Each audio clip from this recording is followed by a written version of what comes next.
Hindi hangin umulto ang pumasok sa pinto ng gabing iyon, kundi ang mismong bangungot na may bitbit na maleta. Nabitawan ni Jacqueline ang hawak niyang plandok ng labahin nang makita niya ang eksenang dumurog sa kanyang pagkatao sa loob lamang ng 1 segundo. Si Renante, ang asawang pinagsisilbihan niya ng 5 taon, ay nakatayo sa may pintuan. Pero hindi siya nag-iisa.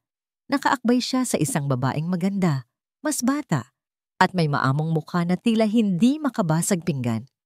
At ang mas masakit, karga ng babae ang isang batang lalaki na kamukhang kamukha ni Renante. Bago pa man makahuma si Jacqueline, bago pa man siya makasigaw o makapagtanong, naramdaman niya ang pagguhit ng malamig na takot sa kanyang tiyan. Hindi dahil sa selos, kundi dahil sa napagtanto niyang wala siyang magagawa. Parang bombang sumabog sa katahimikan ng bahay ang boses ni Renante.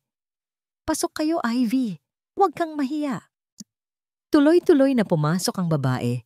Inilibot ang paningin sa sala na parang sinusuri kung sapat ba ang ganda nito para sa kanya. Nanatiling nakatayo si Jacqueline, nanginginig ang mga tuhod. Ang puso niya ay parang pinipiga ng bakal na kamay. Renante. Ang pangalan lang ng asawa niya ang lumabas sa kanyang bibig. Mahina at garalgal. Hindi man lang siya tinapunan ng tingin ni Renante. Dumiretso ito sa sofa at iminuestra kay Ivy na umupo. "Simula ngayon," sabi ni Renante, habang ibinababa ang mga maleta sa gitna ng sala. "Dito na sila titira." Parang sinampal si Jacqueline ng 10 beses. Naramdaman niya ang pag-akyat ng dugo sa kanyang mukha. "Anong ibig mong sabihin?" Naitanong niya, kahit na alam na niya ang sagot. "Asawa mo ako, Renante. Bahay ko rin ito." Humarap sa kanya si Renante. Walang bahid ng pagsisisi sa mukha nito. Sa halip may ngisi pa ng paghahamon. "Bahay mo?" Tumawa ng mapakla si Renante. "Wala kang ipinundar dito, Jacqueline. Ako ang nagbabayad ng kuryente, tubig, at pagkain mo. At higit sa lahat," lumapit si Renante sa kanya. Dinukot ang isang papel mula sa bulsa at idinikit iyon sa mukha ni Jacqueline. Isang hospital bill. Ang bill ng chemotherapy ng nanay niya para sa buwang ito. "Ako ang nagbabayad ng buhay ng nanay mo." Mariing bulong ni Renante, ang bawat salita ay parang lason. "Kaya kung gusto mong manatiling humihinga ang nanay mo sa ICU, matututo kang makisama." Napalunok si Jacqueline. Ang galit na kanina ay gustong sumabog ay biglang naging abo. Ang imahe ng kanyang ina, payat, maputla, at nakakabit sa mga makina, ang pumuno sa kanyang isipan. Ibinaba ni Renante ang kamay at tumalikod, parang isang hari na, tapos nang magbigay ng utos sa kanyang alipin. "Pagod si Ivy at ang anak ko sa biyahe." Utos ni Renante habang nagtatanggal ng sapatos. "Ipagluto mo sila. Yung masarap." Kailangan ni Ivy ng lakas. Wala sa sariling tumango si Jacqueline. Ang mga paa niya ay kusa na lang na humakbang patungo sa kusina. Hindi dahil gusto niya, kundi dahil iyon na ang naging reflex ng katawan niya sa tuwing nagagalit si Renante. Sa loob ng kusina, habang hinihiwa niya ang sibuyas, doon lang pumatak ang mga luha niya. Humalo ang luha sa katas ng sibuyas, mahapdi sa mata, pero mas mahapdi ang nararamdaman ng puso niya. Nakita niya ang malaking kutsilyo sa tabi ng chopping board. Ang talim nito ay kumikinang sa ilalim ng ilaw. Sa isang iglap, pumasok sa isip niya ang isang marahas na ideya. Pwede niyang tapusin ang lahat ngayon. Pwede siyang lumabas, dala ang kutsilyong ito, at burahin ang nangisi sa mukha ni Renante. Hinawakan niya ang hawakan ng kutsilyo. Mahigpit, nanginginig ang kanyang kamay. Pero muling nag-flashback sa kanya ang tunog ng heart monitor sa ospital. Beep! Beep! Beep! Kung makukulong siya, sino ang magbabayad ng gamot ni nanay? Binitawan niya ang kutsilyo. Napasandal siya sa lababo at napahagulgol ng walang tunog. "Martyr!" bulong niya sa sarili. Tanga. Matapos ang halos 1 oras, Inihain niya ang nilutong adobo at sinigang sa mesa. Masayang kumakain si Renante at Ivy. Ang bata ay nasa high chair na binili pa ni Renante noon para sa mga pamangkin niya, pero ngayon ay anak na pala nito, sa labas ang gumagamit. Ni hindi siya inalok na kumain, para siyang invisible na hangin sa sarili niyang pamamahay. Tumayo si Jacqueline para kumuha ng tubig. Dumaan siya sa likuran ni Ivy. Biglang tumayo si Renante para sagutin ang isang tawag sa cellphone at lumabas muna ng dining area. Naiwan si Jacqueline at Ivy. Akala ni Jacqueline ay mananahimik lang ang babae, pero nang akmang ililigpit na ni Jacqueline ang mga pinagkainan, hinawakan ni Ivy ang pulso niya. Mahigpit ang hawak.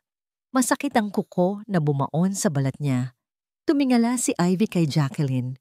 Ang maamong mukha kanina ay napalitan ng isang tingin na punong-puno ng pang-aalipusta. Ngumiti ito, pero hindi umabot sa mata. Inilapit ni Ivy ang bibig sa tenga ni Jacqueline at bumulong ng sapat lang para silang dalawa ang makarinig. "Huwag kang masyadong umarte na parang biktima, Jacqueline," sabi ni Ivy. Ang boses ay parang ahas na gumagapang. "Tandaan mo, sa bahay na to, ako na ang may-ari ng puso ni Renante. Ikaw? Ikaw ay tagahugas na lang ng pinggan namin.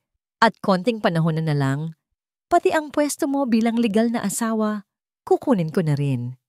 Mabigat ang bawat hakbang ni Jacqueline habang naglalakad sa hallway ng ospital. Amoy alkohol at gamot ang hangin, pero para sa kanya, mas mabango pa ito kaysa sa amoy ng mamahaling pabango ni Ivy na naiwan sa sala ng bahay nila. Dito sa ospital, kahit papaano tahimik. Dito, walang sumisigaw, walang naguutos. Pagpasok niya sa room 302, nakikita niya agad ang kanyang ina na payapang natutulog.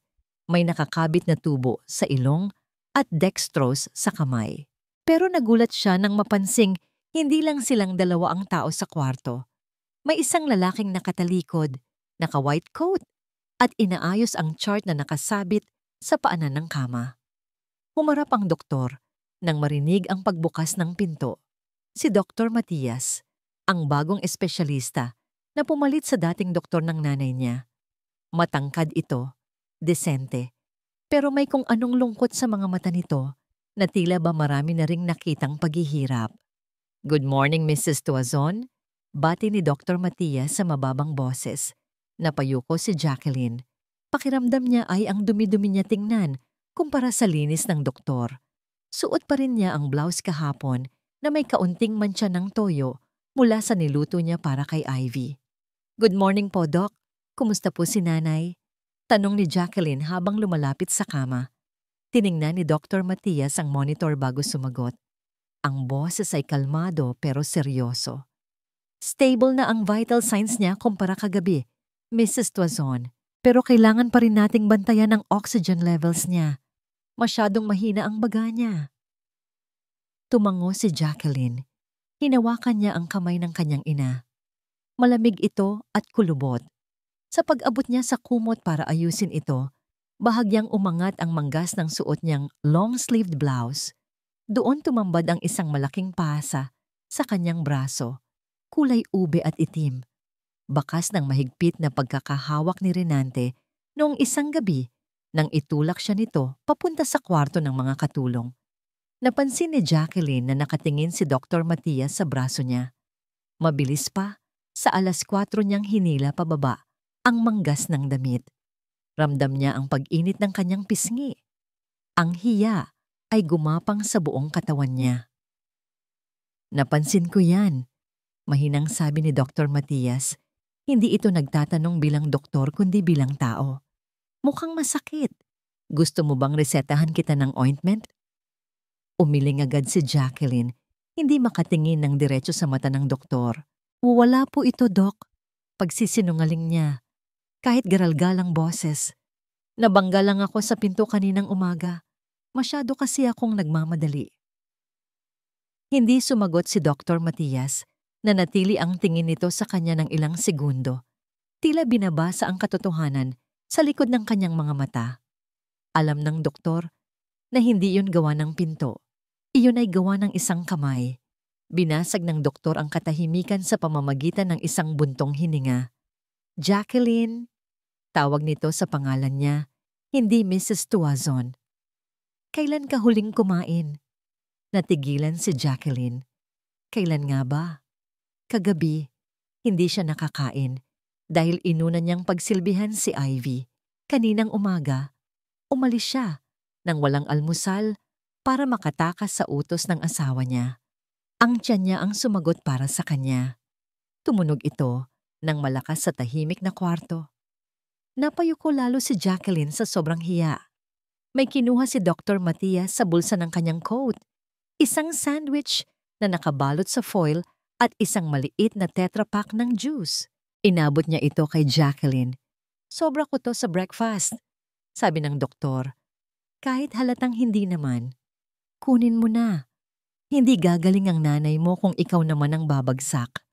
Aabuti na sana ni Jacqueline ang pagkain nang biglang tumunog ng malakas ang cellphone niya. Ang ringtone na itinalaga niya para kay Renante. Biglang bumilis ang tibok ng puso ni Jacqueline, takot, agad. Sinagot niya ang tawag habang nanginginig ang kamay. Hello, Renante. Hindi na niya kailangang i-loudspeaker. Ang boses ni Renante ay dinig na dinig sa tahimik na kwarto. Nasaan ka na namang babae ka? Sigaw ni Renante sa kabilang linya. Ang boses nito ay puno ng galit. 11:00 na. Yung anak ni Ivy nagugutom na. Bakit wala ka pa dito para magluto? Ano ka, senyorita? Napapikit si Jacqueline. Nasa ospital ako, binabantayan ko si nanay. Wala akong pakialam, putol ni Renante. Umuwi ka na ngayon din kung ayaw mong kaladkarin kita pa uwi. Namutla si Jacqueline. Ibinaba niya ang telepono. Naramdaman niya ang titig ni Dr. Matias. Narinig ng doktor ang lahat. Ang sigaw. Ang pangaalipusta. Aalis na po ako, Doc. Mabilis na paalam ni Jacqueline. Halos maiyak na sa sobrang pressure. Kailangan ko na pong umuwi. Tatalikod na sana siya para lumabas ng pinto, pero biglang bumukas ito. At doon, nakatayo si Renante. Hingal na hingal ito, pero nang makita niya si Dr. Matias, biglang nagbago ang anyo ng mukha nito. Mula sa demonyong sumisigaw sa telepono kanina, bigla itong naging maamong tupa. Lumapit si Renante kay Jacqueline at hinawakan siya sa balikat, sa mismong may pasa. Napangiwi si Jacqueline sa sakit pero tiniis niya. Love, sabi ni Renante. Ang boses ay puno ng pekeng pag-aalala. Kanina pa kita tinatawagan. Sobra akong nag-alala sa'yo. Akala ko kung ano nang nangyari. Humarap si Renante kay Dr. Matias at inilahad ang kamay. Suot ang pinakamatamis niyang nangiti. Kayo po siguro ang doktor ng biyenan ko. Ako po si Renante, ang asawa ni Jacqueline. Pasensya na po. Masyado lang akong protective sa asawa ko. Tinanggap ni Dr. Matias ang kamay ni Renante, pero matalim ang kanyang mga mata. Hindi siya ngumiti. Tiningnan ni Dr. Matias si Jacqueline na nanginginig sa takot sa tabi ng asawa, at pagkatapos ay tumingin siya kay Renante. Sa mga mata ng doktor alam na niya. Alam na niya kung sino ang sakit at kung sino ang nangangailangan ng lunas. Masarap ang lasa ng malamig na beer, pero mas masarap ang pakiramdam ng pagiging hari.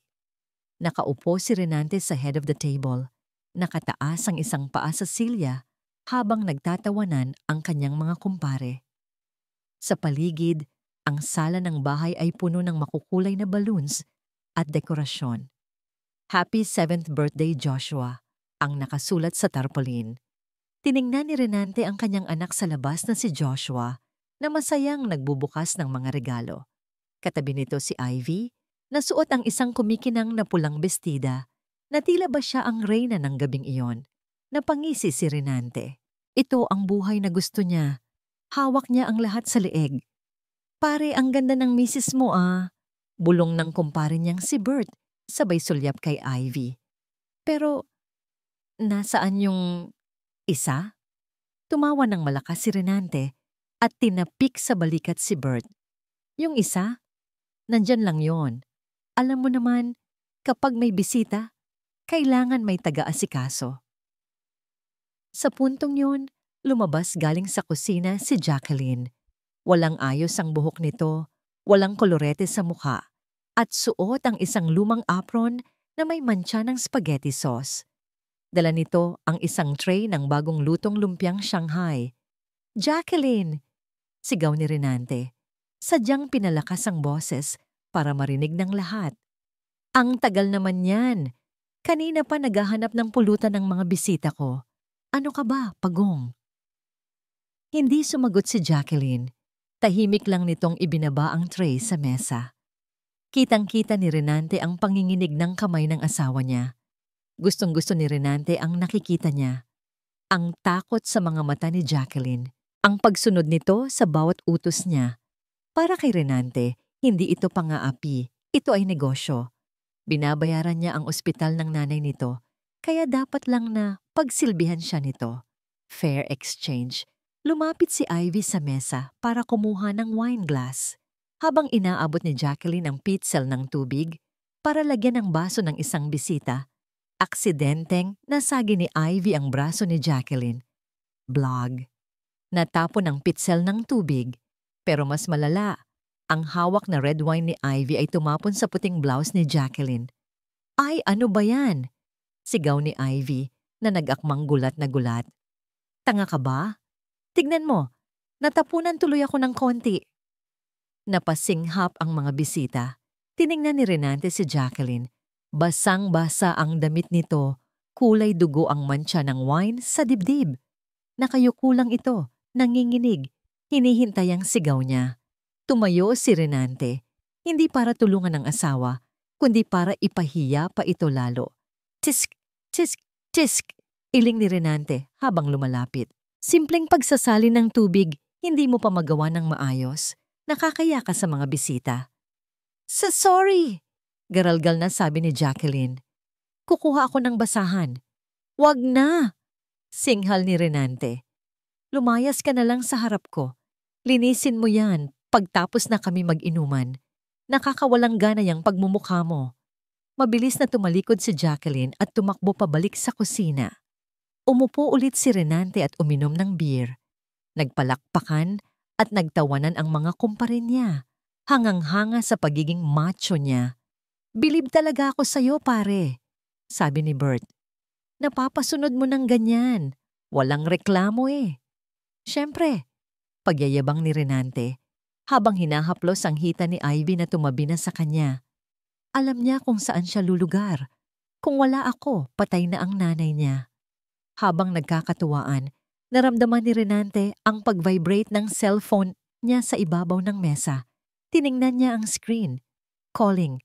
St. Luke's Hospital. Kumunot ang noo ni Renante. Alam niya kung ano ito.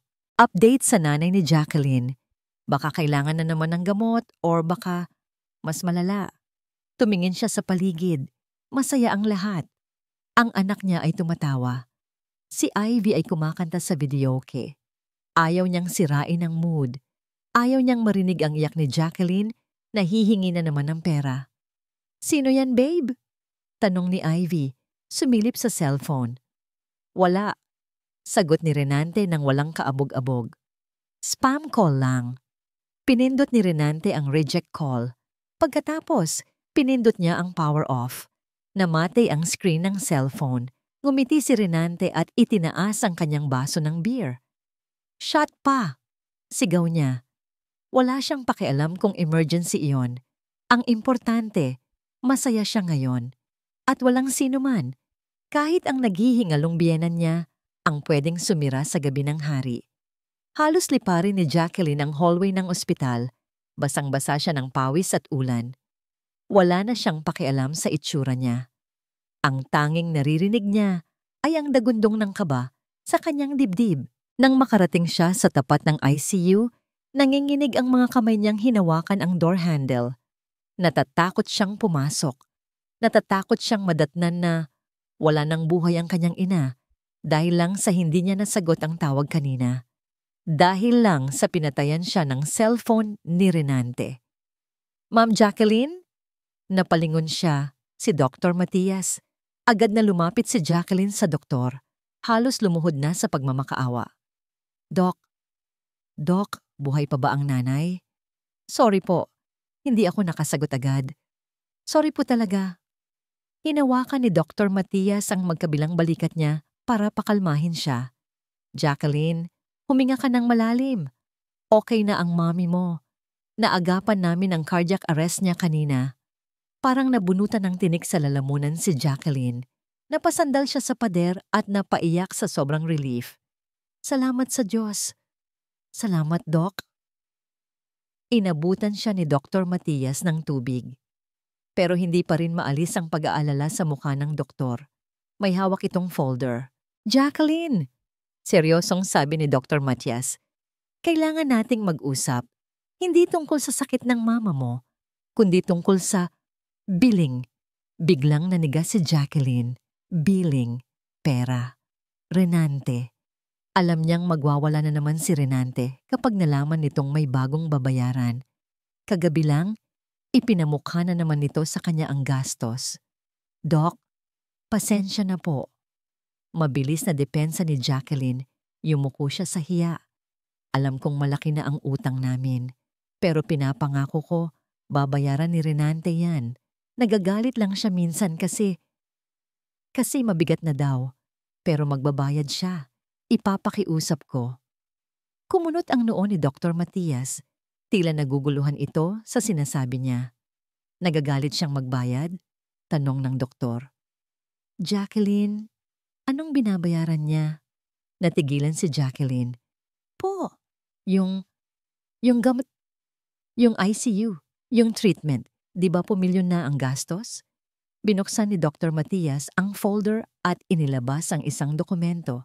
Ipinakita niya ito kay Jacqueline, isang statement of account. Sa dulo ng papel, sa tapat ng total amount due, may nakasulat na malaking halaga.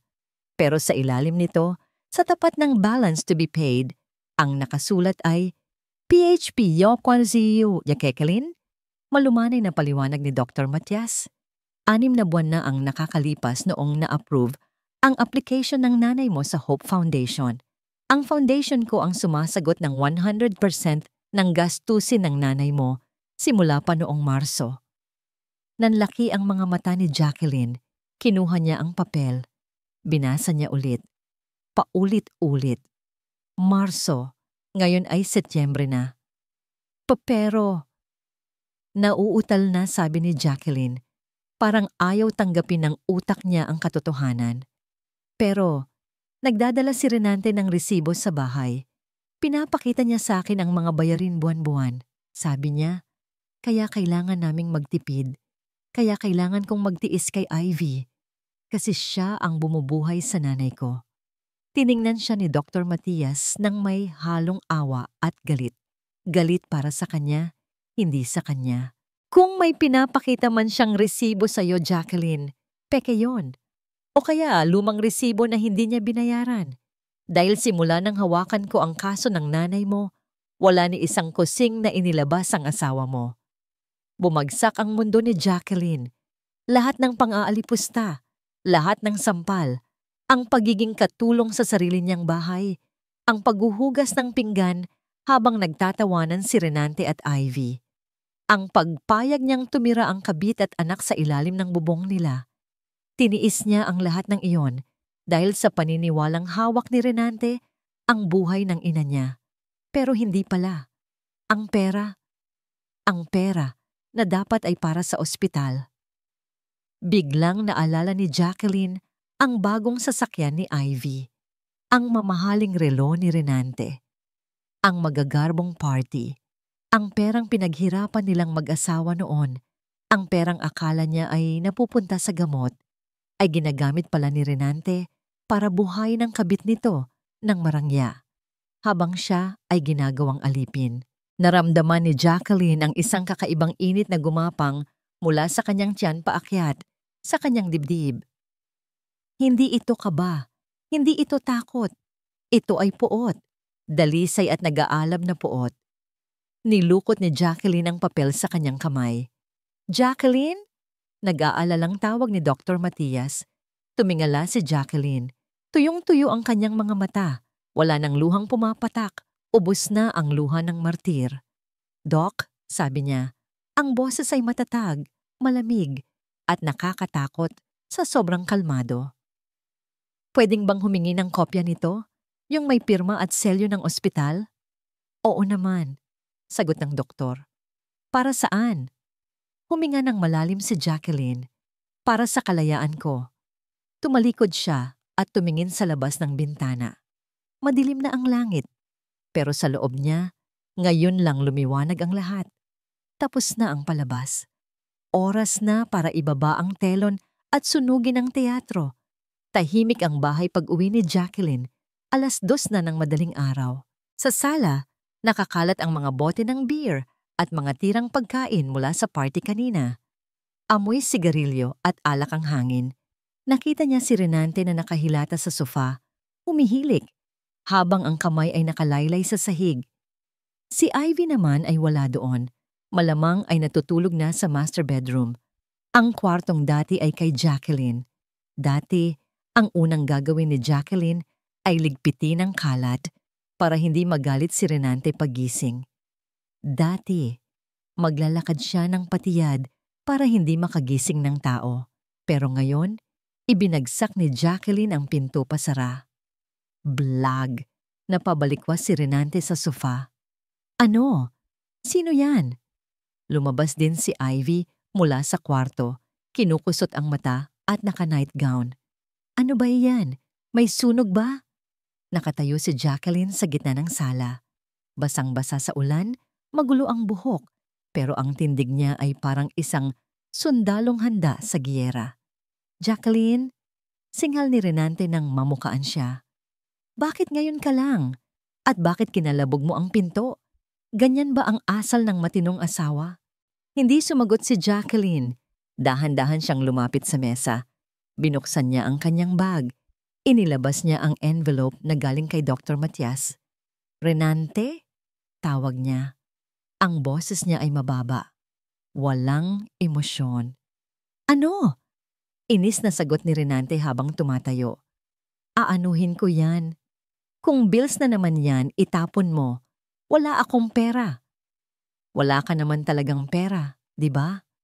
Sagot ni Jacqueline. Tumingin siya direkta sa mata ng aswa. "Dahil wala ka naman talagang binabayaran." Ibinato ni Jacqueline ang mga papel sa mukha ni Renante. Nagkalat ang mga dokumento sa sahig, ang mga statement of account na may tatak na Paid by Hope Foundation. Natigilan si Renante. Pinulot niya ang isa. Namutla siya nang mabasa ang nakasulat. Lumapit si Ivy at nakiusyoso. "Ano to? Hope Foundation? Zero balance." Tumingin si Ivy kay Renante. Ang kilay ay magkasalubong. "Babe, sabi mo sa akin, kaya hindi mo mabilhan ng bagong iPad si Joshua kasi ubos ang pera mo sa nanay ng babaeng to. Sabi mo, 50K a month ang nilalabas mo." Hindi makasagot si Renante. Ang bibig niya ay bumubuka-sara parang isdang naubusan ng tubig. 6 na buwan, Renante. Nanggigil na sabi ni Jacqueline. 6 na buwan mo akong inalila. 6 na buwan mong ipinamukha sa akin na pabigat ako. 6 na buwan mong pinalamon sa akin ang pride ko dahil akala ko ikaw ang bumubuhay sa nanay ko. Tumulo ang luha ni Jacqueline, pero hindi dahil sa lungkot, kundi sa galit. "Ginawa mo akong katulong para sa kabit mo, gamit ang perang hindi naman sayo." "Tumahimik ka!" Sigaw ni Renante. Ang gulat sa mukha nito ay napalitan ng galit ng isang taong nahuli sa akto. Susugod sana si Renante para sampalin siya, tulad ng dati. Itinaas nito ang kamay, pero sa pagkakataong ito, hindi pumikit si Jacqueline.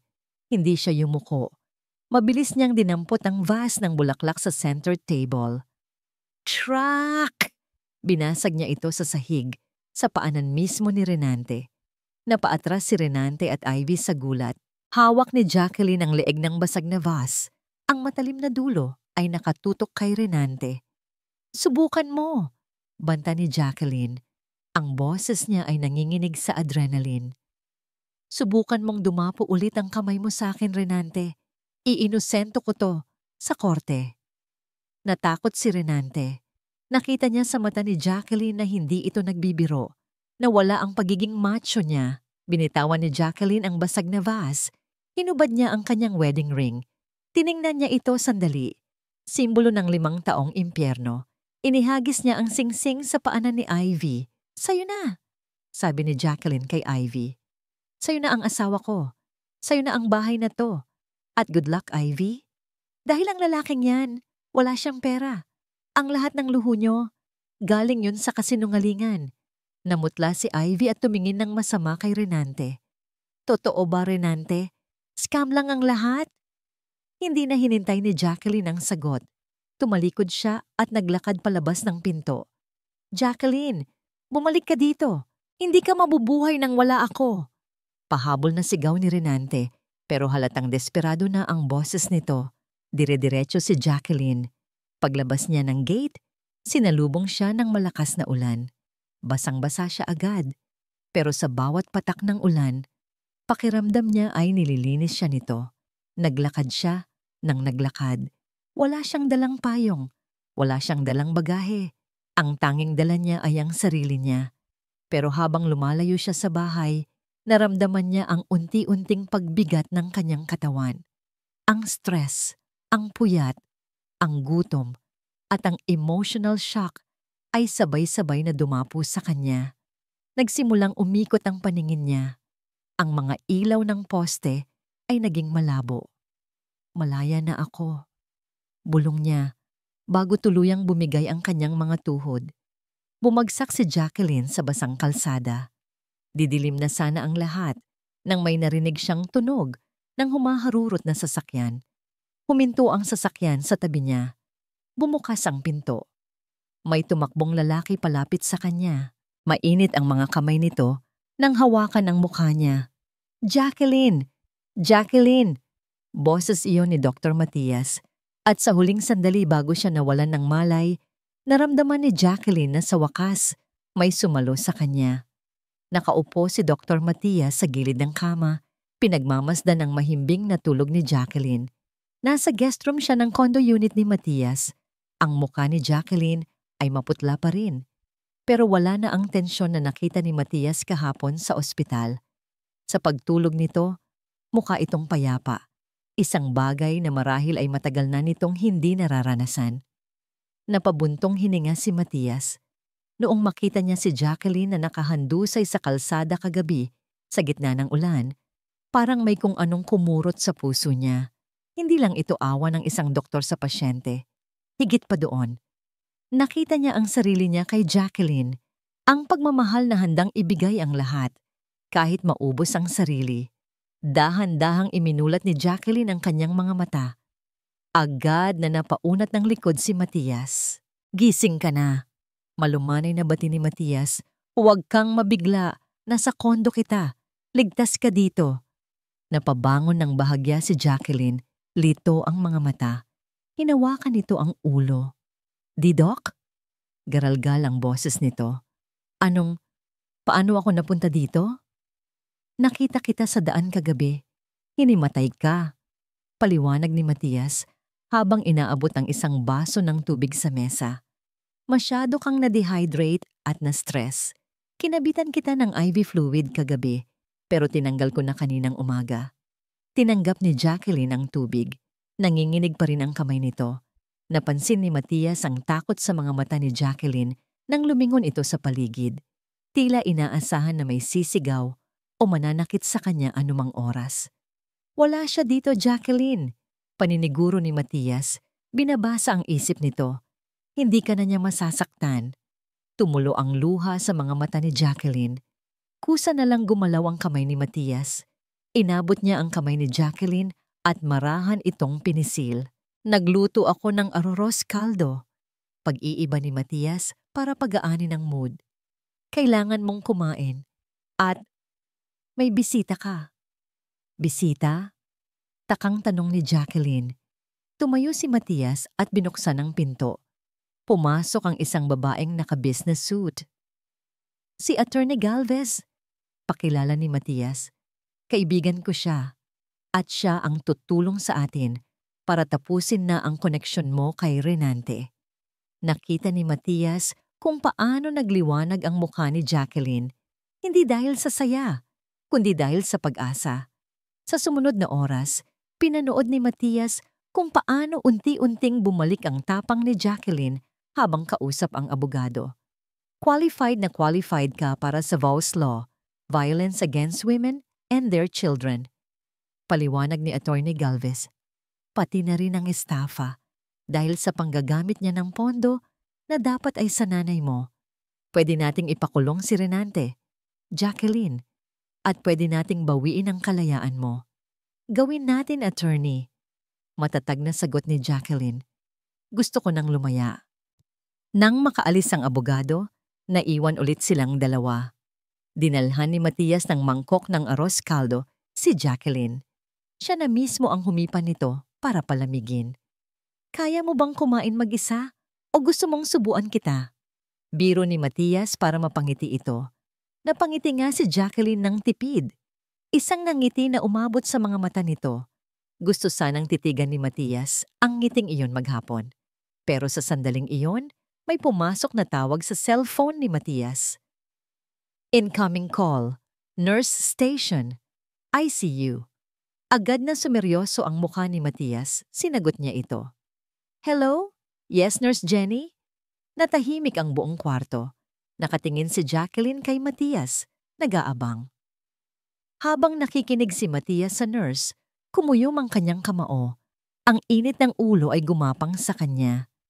Sige, papunta na ako.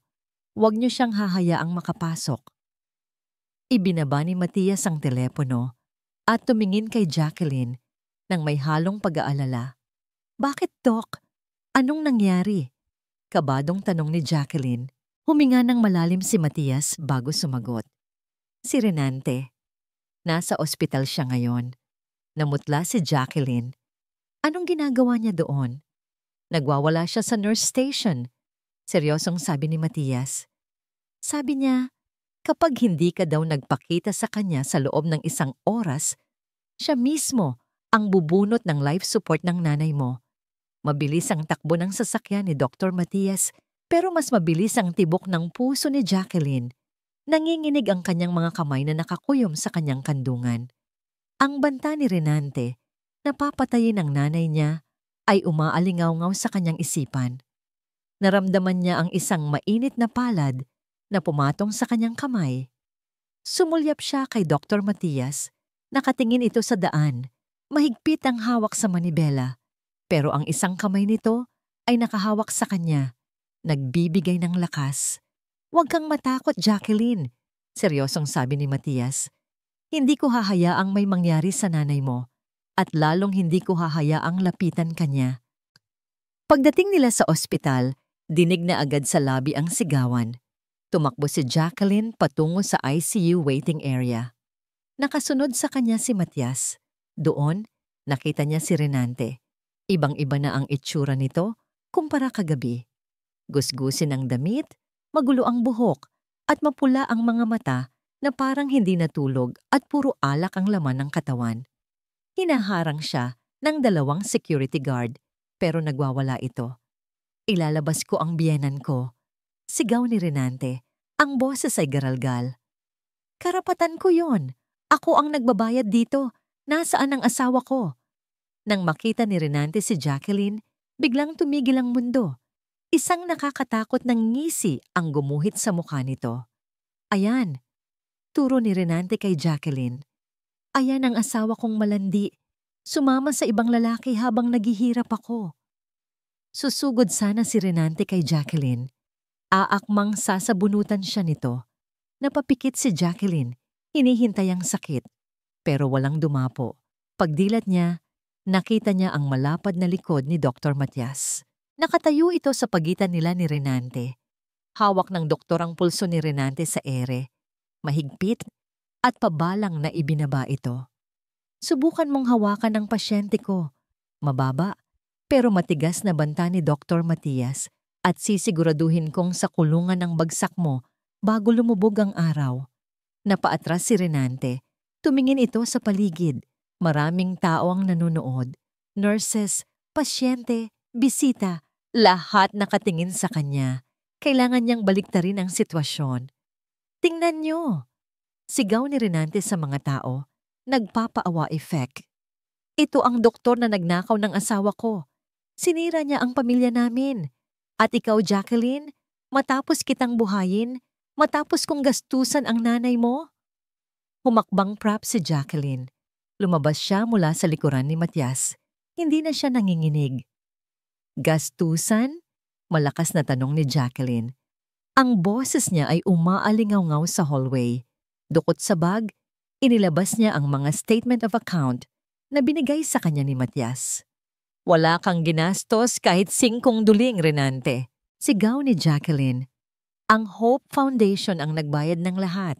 Ang perang kinuha mo sa akin, ang perang ipinagdamot mo sa akin, saan napunta? Sa sugal, sa baba. Nagbulungan ang mga tao. Napahiya si Renante. Sinungaling ka. Tanggi ni Renante. Gawa-gawa lang yan ang kabit mong doktor. Talaga? Isang pamilyar na boses ng babae ang sumingit. Lahat ay lumingon sa may elevator. Si Ivy. Nakatayo ito doon, hawak ang isang mamahaling bag. Pero ang mukha nito ay hindi masaya. Puno ito ng pandidiri. Ivy. Nautal na tawag ni Renante. Babe, huwag kang maniwala sa kanila. Lumapit si Ivy kay Renante. At sa harap ng lahat, pak! Isang malakas na sampal ang dumapo sa pisngi ni Renante. Kaya pala tumbog ang credit card mo kanina nung nag-grocery ako. Sigaw ni Ivy. Kaya pala hinahanap ka ng mga pinagkautangan mo sa opisina. Wala ka naman palang pera. Isa kang scammer. Ivy, magpapaliwanag ako. Wag na! Putol ni Ivy.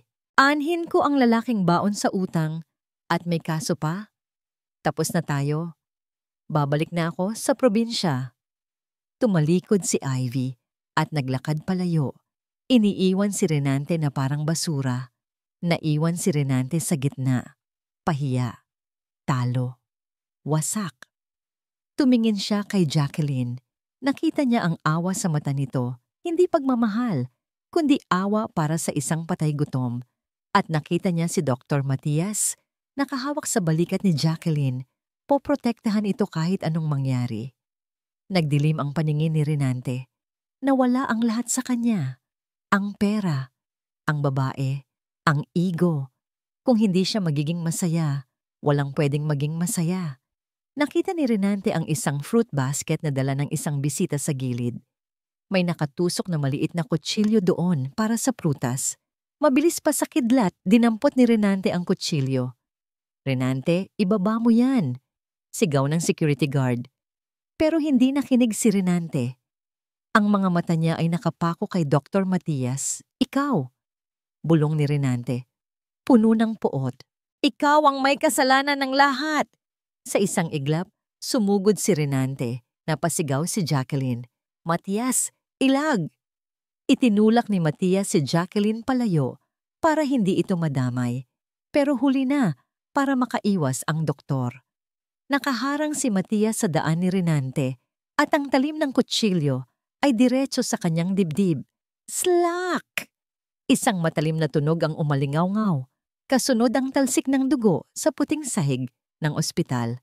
Hindi sa dibdib tumama ang kutsilyo. Sa huling sandali, nagawang sanggain ni Dr. Matias ang saksak gamit ang kanyang kaliwang braso.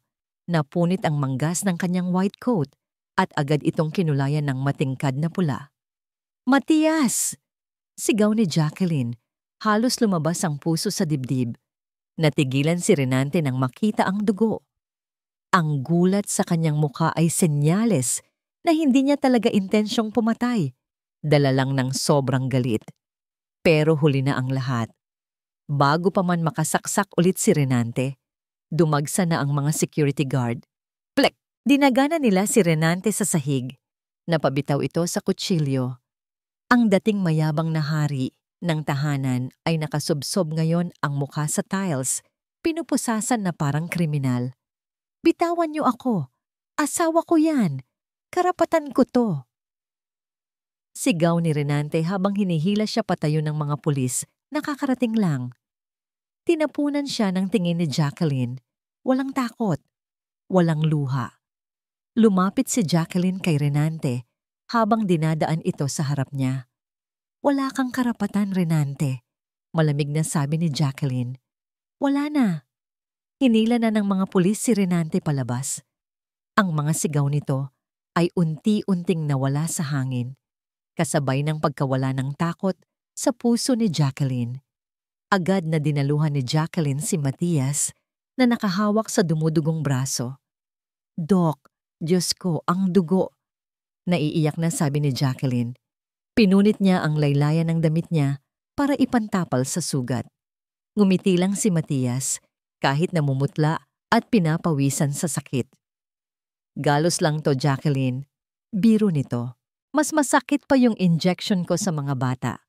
Huwag kang ngang magbiro, saway ni Jacqueline, pero tumulo ang luha niya. Bakit mo ginawa yon? Pwede kang namatay. Hinawakan ni Matias ang pisngi ni Jacqueline gamit ang kanang kamay na walang dugo. Dahil nangako ako. Bulong ni Matias, sabi ko sa'yo, poprotektahan kita at tumutupad ako sa usapan. Lumipas ang 2 buwan. Mabilis na gumulong ang hustisya. Dahil sa dami ng testigo sa ospital at sa tulong ng magaling na abogado ni Matias, nabulok sa kulungan si Renante. Patong-patong na kaso, frustrated homicide, VAWC at estafa. Si Ivy naman, matapos malaman na walang makukuhang pera kay Renante, ay tumestigo palaban sa kanya para lang mailigtas ang sarili sa kasong adultery. Sa isang iglap, ang lalaking nagpahirap kay Jack ay naging isang masamang panaginip na lang. Ang anino ni Renante ay tuluyan ng nabura sa buhay niya. Nasa opisina ng abogado si Jacqueline ng araw na yon. Hawak niya ang ballpen. Sa harap niya ay ang mga dokumento ng annulment at legal separation. Dati, nanginginig ang kamay niya tuwing pipirma siya ng kahit anong papel na ibinibigay ni Renante. Pero ngayon, kalmado ang pulso niya. Sigurado ka na ba dito, Jacqueline? Tanong ni Attorney Galvez. Kapag pinirmahan mo to, wala nang balikan. Tumingin si Jacqueline sa bintana. Sa labas, naghihintay si Matias sa kotse nito. Nakita niyang kumuway ito at itinuro ang relo. Oras na para sa check-up ng nanay niya. Napangiti si Jacqueline. Ngayon lang ako naging sigurado sa buong buhay ko, attorney. Sagot niya. Madiin niyang pinirmahan ng papel. Jacqueline Tuazon. Sa huling pagkakataon, nagagamitin niya ang apelyidong yon. Paglabas niya ng building, sinalubong siya ng mainit na yakap ni Matias. Tapos na, tanong ni Matias. Tapos na, sagot ni Jacqueline nang may gumaang pakiramdam sa dibdib. Pwede na tayong magsimula. Dumaan sila sa ospital. Gising na ang nanay ni Jacqueline at nakaupo na sa wheelchair. Habang nagbabalat ng mansana si Jacqueline, hinawakan ni Matias ang kamay ng matanda. Nay, tawag ni Matias. Kahit hindi pa sila kasal, Nay na ang tawag nito. Gusto ko lang po sanang hingi ng permiso nyo. Napahinto si Jacqueline sa pagbabalat. Tumingin si Matias kay Jacqueline. Ipinakita nito ang pilat sa braso, ang marka ng saksak ni Renante. Magaling na ito, pero nag-iwan ng permanenteng peklat. Ang peklat na to, sabi ni Matias, ito ang remembrance ko na ang pag-ibig ay hindi laging masaya. Minsan, kailangan mong masaktan para protektahan ang taong mahal mo. Lumuhod si Matias sa harap ni Jacqueline. Jacqueline, handa akong masugatan araw-araw. Basta't ikaw ang gagamutin ko at ikaw ang mag-aalaga sa akin. Will you allow me to be your husband? Your real husband? Napaiyak ang nanay ni Jacqueline at tumango-tango.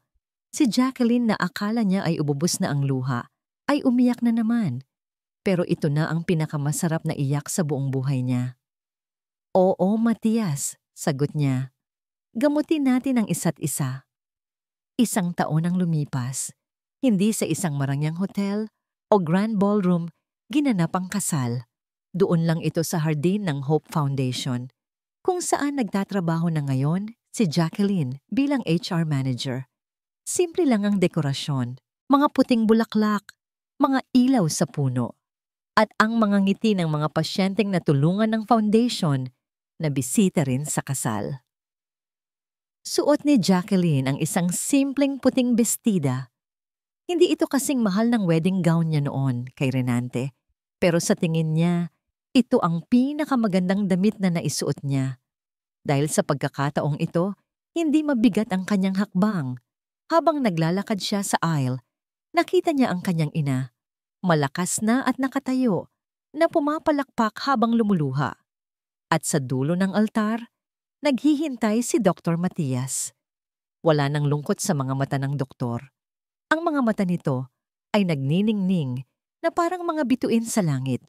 Nang magkaharap sila, hinawakan ni Matias ang dalawang kamay ni Jacqueline. Jacqueline, simula ni Matias sa kanyang vows. Dati, akala ko ang trabaho ko lang ay magligtas ng buhay. Pero noong nakilala kita, na-realize ko na ako pala ang kailangang iligtas. Iniligtas mo ako sa lungkot ng pag-iisa. Pinunasan ni Matias ang luha sa pisngi ni Jacqueline. Hindi kita pinakakasalan para sagipin ka, Jacqueline. Hindi ka naman damsel in distress. Isa kang warrior. Pinakasalan kita dahil sa lahat ng taong nakilala ko, ikaw ang may pinakamatapang na puso. At karangalan ko na alagaan ang pusong yan habang buhay. Huminga ng malalim si Jacqueline. Tumingin siya sa mga mata ng lalaking nagbigay sa kanya ng halaga. Matias, sagot niya. Salamat sa pagpulot sa akin nung panahong tinapon na ako ng mundo. Salamat dahil pinaramdam mo sa akin na hindi ako martyr, hindi ako biktima. Ako ay si Jacqueline, at si Jacqueline ay mahal na mahal ka. I do, sabay nilang sabi. Dahan-dahang inilapit ni Matias ang kanyang muka at hinalikan si Jacqueline.